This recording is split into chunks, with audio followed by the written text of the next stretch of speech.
When I left the bathroom and entered the corridor, because it was near lights out time, several kids who had gone to play in other rooms were dashing back to their own. When it came time for lights out, we had to change into our uniform pajamas that we hated and called prison clothes, line up in the hallway and go through the dorm leader's roll call. On the off chance that someone was late, we would take collective responsibility and all the floor mates would have to undergo punishment in the form of volunteer work. As long as I avoided this, the girls would look at me coldly, but they wouldn't get in my way. That alone was enough for me. Madeline looked at the passing kids and the furnishings of the dorm with interest. Without paying her any particular attention, I hurried back to my room. In front of my room was my roommate, who had already changed into her prison clothes, chatting with some kids from the room next door. When they noticed me hurrying back, the topic of their conversation noticeably changed. They lowered their voices, stealing glances at me. I acted like I didn't notice, went to my room, and changed. Then I hastily went out into the corridor. Everyone was already lined up. 何これ、おかしい。ここってお嬢様学校じゃないの？刑務所みたい。バカみたい。やっぱりそうよね。私もそう思ってるわ。刑務所よりさらに厳しい点は、素行が良くても刑期が短くならない点かしら。After badmouthing the place, I noticed something. Having someone to listen to your complaints feels surprisingly good. It sure does. Fortunately, Madeleine's form can only be seen by her summoner, me. And of course, there's no need to speak out loud for this conversation. Yeah, that is a plus. You can only give your fucking bullies there some more ammo. All I had to do was speak inside my mind so no one could listen in. Magic, and the friends it creates, might actually not be so bad. No, you're delusional. You're delusional. Well, not delusional. You're just making up imaginary friends to fucking make your fucking pain easier. I'm honestly not knocking it, but hey, magic. こいつら揃いも揃ってもやしみたい。生きてないって感じ。やめなさいよ。毎日姿を見られたら大変よ。夢も希望もかけらほどもない人間なんて半魔法の塊だもの。私の姿なんて絶対に見えるわけがない。見ることもできない下等生物どもが。あなたはその半魔法の毒素を持つ人間たちがこれほど。園児様が私を権限させてくださる限りは平気です。ただ私を権限するために常に集中しなければならないでしょうから。ほら、同室の子に呼ばれてません？後ろ宮さん、聞こえてる？来週からの終盤なんだけどさ、ちょっと相談があって。She's probably trying to push a few more chores onto me. My roommate, who never even looked me in the eye normally, was smiling at me unpleasantly. It'll be easier to have the weekly duty pushed onto me alone rather than doing it together with her. It's a small price to pay to have her continue to ignore me non-stop. Even so, with a completely shameless excuse, she sidestepped the issue for some reason and insisted on flipping the situation around, as though I should have come forward and done it of my own initiative. One of the special traits of this academy is that it's full of girls who don't know how to ask a favor. 何この子、ムカつく。眉間に思いっきり私の杭をねじ込んでやりたい。そうね。ぜひ今度お願いするわ。Yeah. Having a friend nearby all the time, especially a really murdery one, to complain to, makes me happier than I thought it would. It really was lively with all the 7 sisters gathered together. I'm sure just watching them mess around will be a lot of fun. I want to gain enough magical power to summon all the 7 sisters at once, and soon. Because the more the merrier. 1 murder homie? That's great. But 7 murder homies? Bruh. Imagine. So I'll train much, much more. And finally summon the thing I really want to find. 園児様が本当に召喚したいものって何ですか？ Burrito. Mama noticed my conversation with myself inside my head and asked about it blankly. Hey, don't eavesdrop on my mental conversation, goddammit. I hesitated to talk about, unless, you know, when you're thinking to yourself, is that like talking out loud if it were an actual conversation? But then figured that there was no reason to hide it and told her. 家族よ。お父さん、お母さん。Imagine if it wasn't Mammon. Imagine if like it was Leviathan or Belphegor. It's just like, yeah, I miss my mom and my dad, and then like one of those two are just like, oh, yeah, no, yeah, that'd be crazy, right? Those two, huh? お兄ちゃん。それってつまり死者の魂？異界の住人を呼び出すのは召喚だけど、死者の魂を呼び戻すのは反言で、それは全くの別物。反言はかなりの大魔法のはずですよ。I know. So much so that even Marione-chan can't do it at all. But that's the thing I want to find with magic, the most. I've been warned that it's very difficult, high-level magic. So great that, in the worst case, I might not necessarily reach that point even after training for my whole life. Furthermore, I have no vessel. A vessel is vital for making magic succeed, whether it's summoning or resurrection. Because I don't have that, a magic that would already have been difficult is now hopeless. That's right. I have nothing to remember Dad or Mom by. However, by an extraordinary coincidence, I do have something to remember just Oni-chan by. And that's this. そのピンクの玉の頭飾り？何それ？言っちゃ悪いけど、演者様に and は that's ちょ why っと she 安 never 物っ takes them ぽい。 out, huh? Okay, I get it. 昔お父さんにお母さんと一緒にお兄ちゃんに会って遊園地に遊びに行ったことがあるの。そこのクレーンゲームの景品。 I know it's cheap. I realize that it doesn't match my style, and I get that it's too childish. But this hair accessory is the only thing that makes me feel as though Battler Oni-chan is by my side.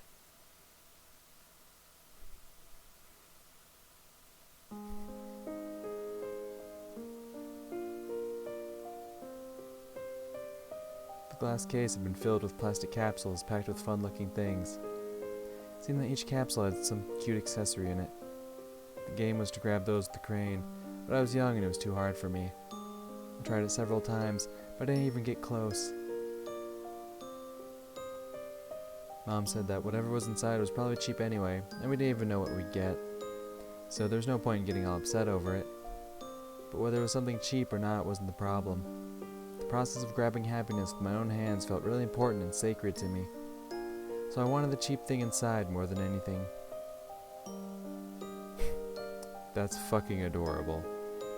Then Battler Oni-chan came over finishing a game of shooting soldiers with a gun and tried to do it for me.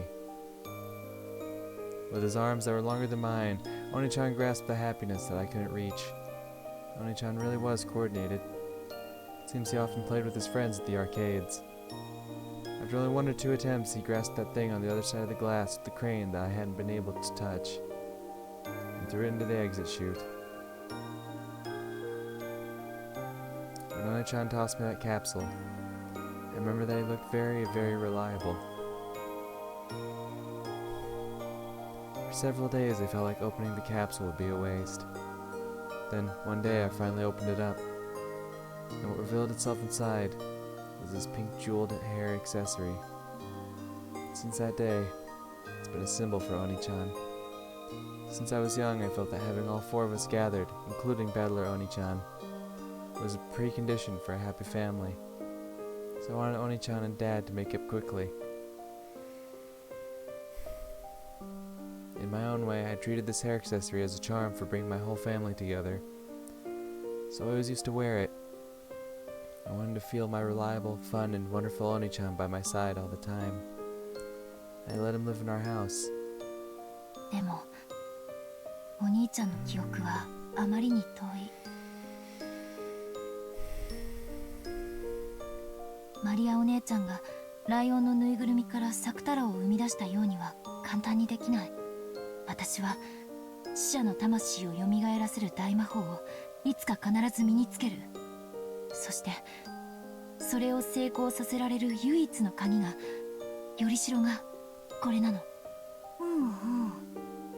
なるほど。その頭飾りにものすごい魔力を感じてたけど、そういう魔力？お兄ちゃんのこれに魔力が宿ってるの？園児様が宿らせている。園児様の兄を呼び出したいという強い思いが魔力を与えている。確かに反言は大魔法。園児様はその魔法のために無意識のうちに着実に階段を上っているのは間違いない。嬉しいわ。私以外の人にそれを認めてもらえるのは。Your own effort isn't something that you can observe by yourself. In that sense, even though these words came from a shady demon girl who controls one of the 7 deadly sins, it made me very happy. 反言の魔法に至るのと Listen, compliments 寿 from 命を homies 全うする hit のと hard, どっち even が if they 早い are かだけ murder は homies. I mean, 私に honestly, は保証 especially で if き they're ないけ murder れども。 homies. Murder homies, they don't sugarcoat shit. They murder. The fuck do they care about hurting your feelings? They'll hurt you physically if they really want to. So when they're giving you compliments, shit, that shit feels good.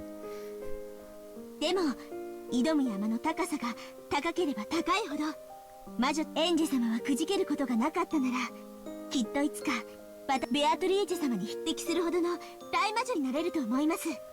なれるかしら。大魔女になってお兄ちゃんを、家族をよみがえ。反言の魔女エンジェ教。素敵。反言の魔女はかなりレアな魔女です。そんな魔女がご主人様なんてちょっとっていうか、むしろそうなってほしいものです。家具の価値も主の格に比例しますので。もうベアトリーチェ様さえ抜いちゃって天下無双の大魔女になってくださいね。煉獄の7姉妹を代表して心より応援申し上げます。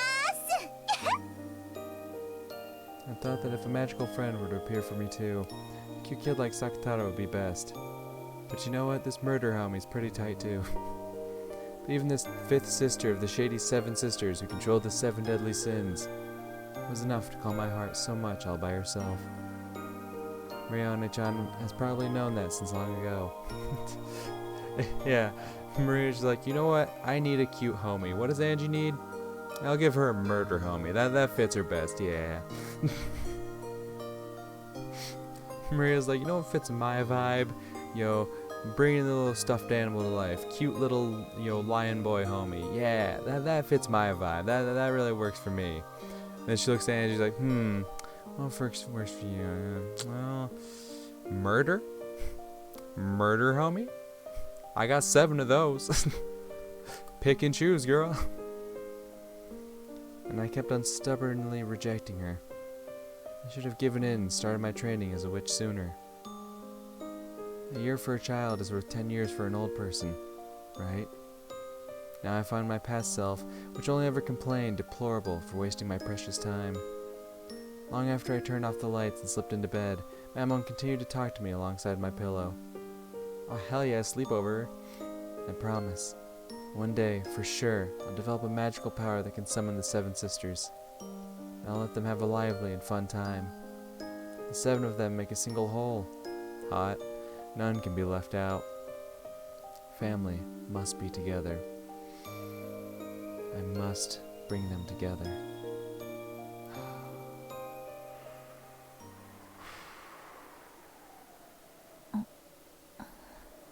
And now we're back here.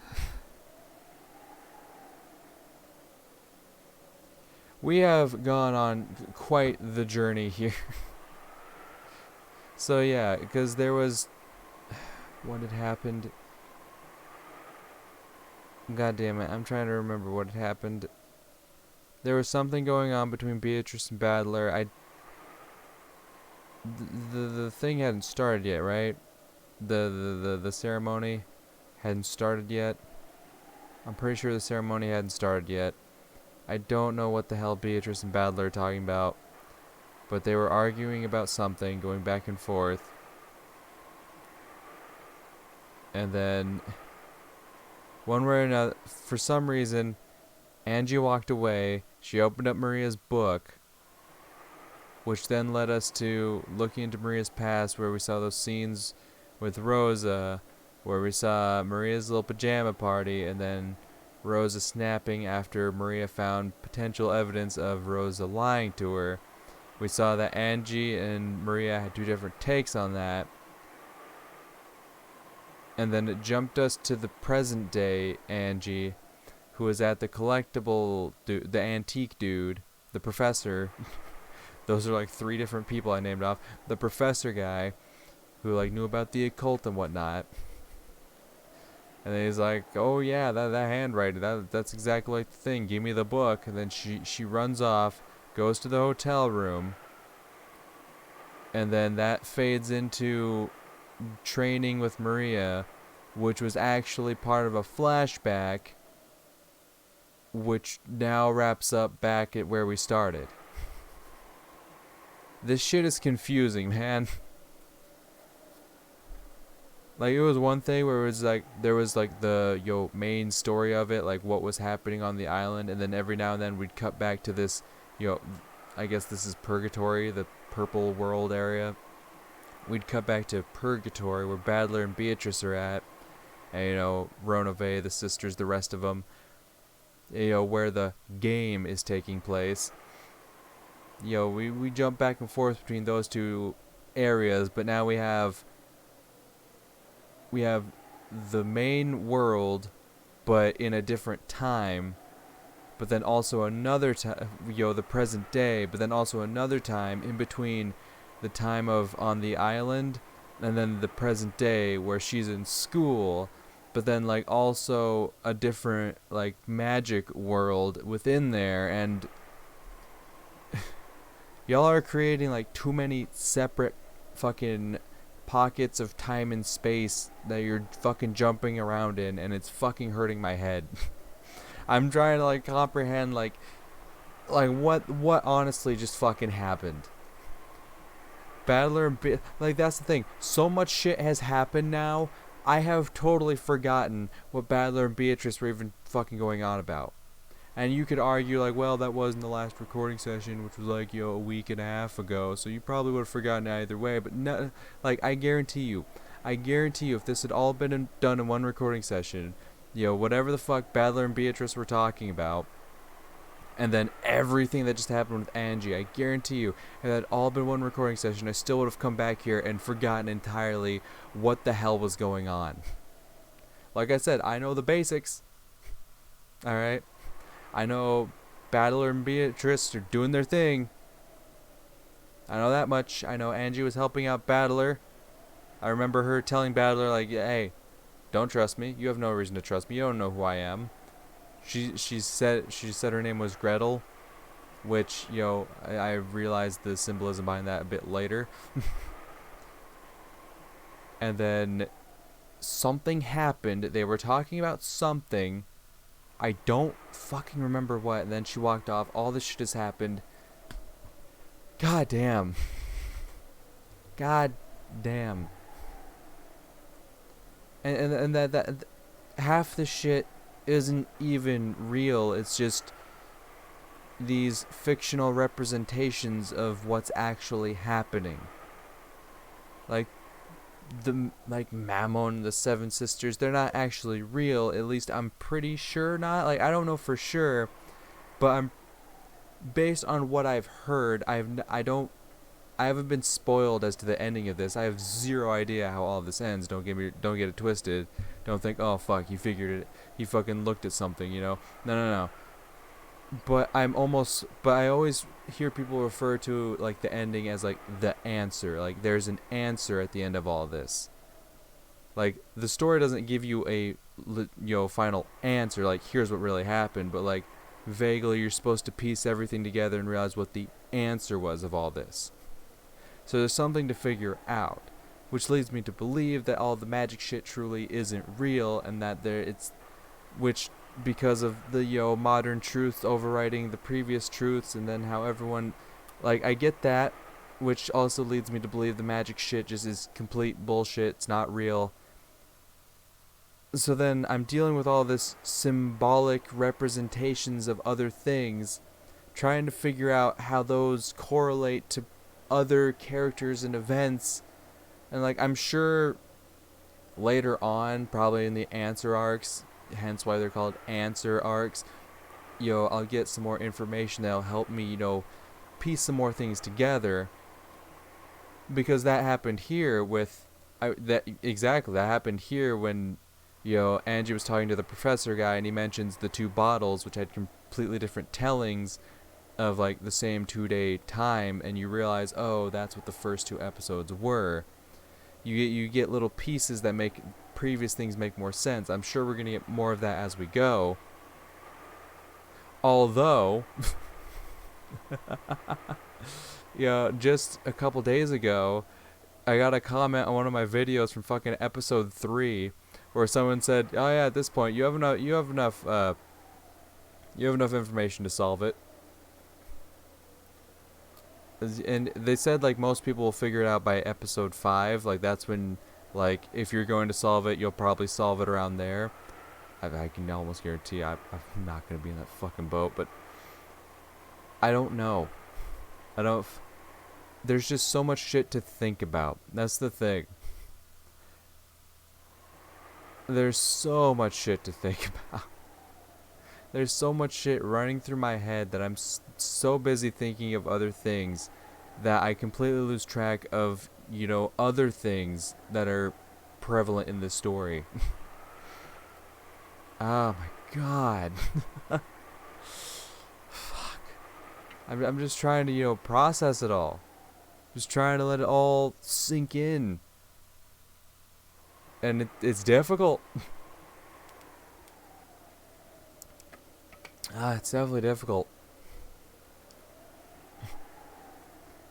Anyway, let's keep going. Let's try to remember what the hell they were arguing about. My awareness began to return slowly. Unable to stand watching Aunt Rosa and Maria Oni-chan's relationship, I ran away from Beato and Oni-chan's game, didn't I? Right. I do remember that. I don't remember exactly what had caused it.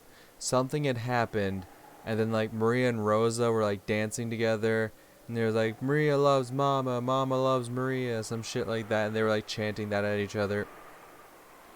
And for some reason that really got on Angie's nerves, probably because she had read the diary entry at some point. Maria was like, why does that piss you off? And that's when we went into Maria's memories where we saw what happened. But then through that, we saw the creation of Sakataro. But then, like, that's another thing that I completely left out from my, just now in my little recap of this little journey we've gone on with Angie here.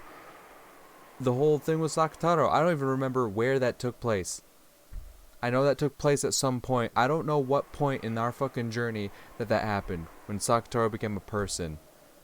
Where we watched where Maria was with Beatrice and Virgilia.